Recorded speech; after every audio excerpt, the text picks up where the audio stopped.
This story is called Before I Said I Do. It's about love, betrayal, and what happens when you find out the people closest to you have been keeping secrets.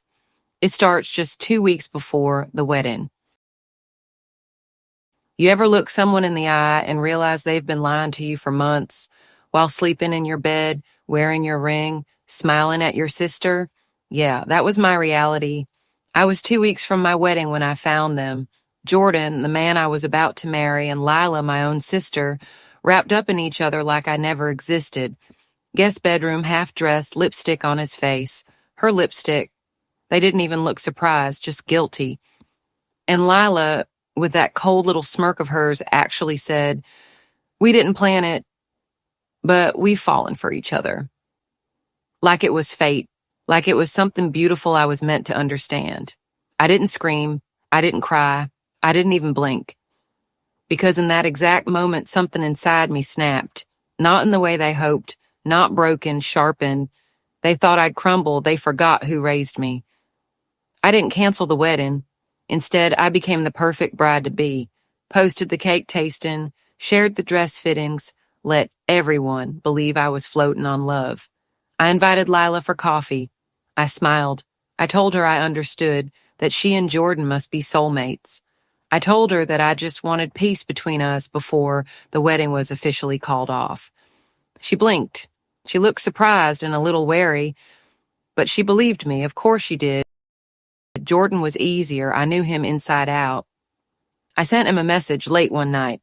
I typed, "Just one last time. I just need closure." Guess what? He came.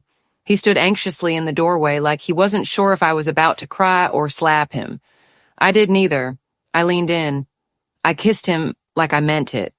I made sure the lights were low, the perfume was familiar, the nostalgia was just thick enough to dull his common sense. And when we were tangled in the sheets, I made sure my phone was recording.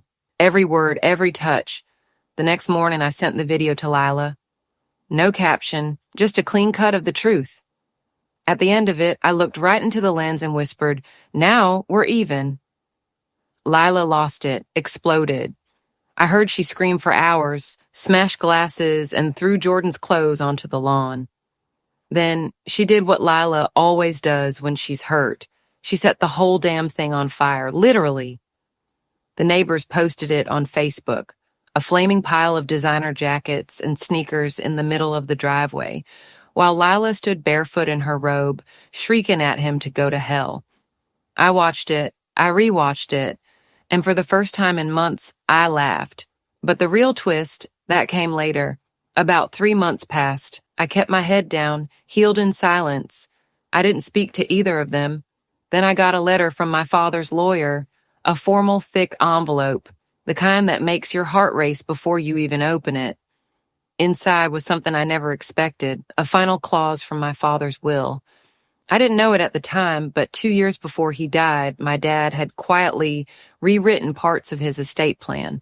He was never loud about his distrust of Lila, but he saw her. The patterns, the selfishness, the way she could charm and destroy in the same breath. So he'd created a condition.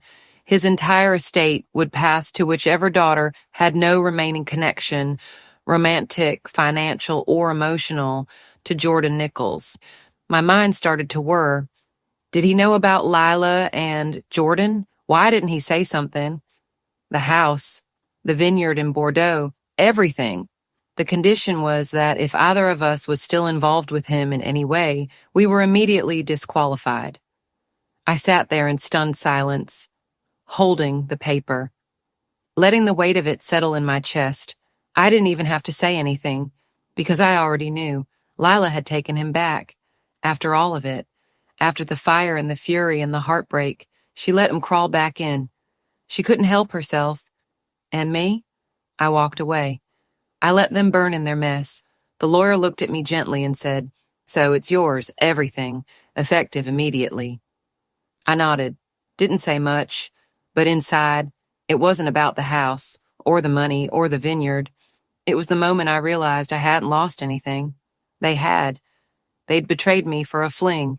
I walked away with my dignity, my peace, and an empire. They thought they played me, but I never showed them the full board. I don't play checkers, I play chess.